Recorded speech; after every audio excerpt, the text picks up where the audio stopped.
Howdy folks, Antique Aficionado here. Well, what in the world is this? The people who do know it will say, oh, you've got a mismatch. Well folks, this is a kerosene burning water heater. Let's open it up.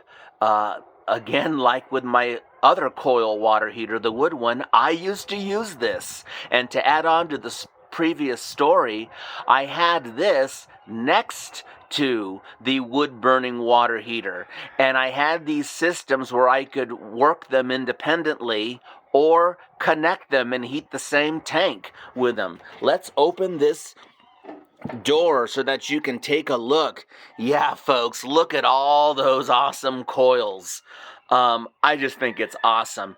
Now, when I used it, I did have an air intake chimney on the top because it was drying too hard and it would pull the flame off. So basically, this thing, when the door's closed, draws enough. So I had my air intake on the top of that to reduce the draft, and I got a pretty good burn on this thing.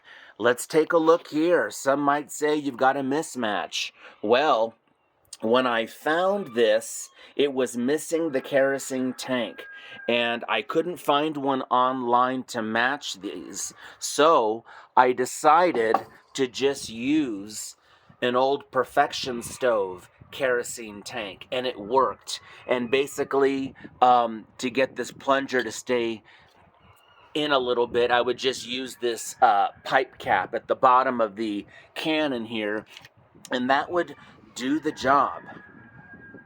You guys, I really like this heater, but I have to tell you, it is a real kerosene hog. And I mean, you'll go through that whole jar rather quickly. I'm trying to remember what the times were. Maybe just a couple hours. But I used to have this plumbed, like I said, next to my wood-burning Coil water heater. And again, that would go to the pipes. That would go into my modern water heater. And again, I could preheat water or just shut off my modern water heater with valves and run my entire house just on this little thing. Remember, you use these with an auxiliary tank, and then the water is drawn out of the tank on the bottom, and then the hot water flows out the top, and it circulates.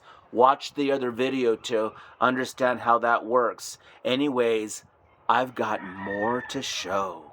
Talk to you later.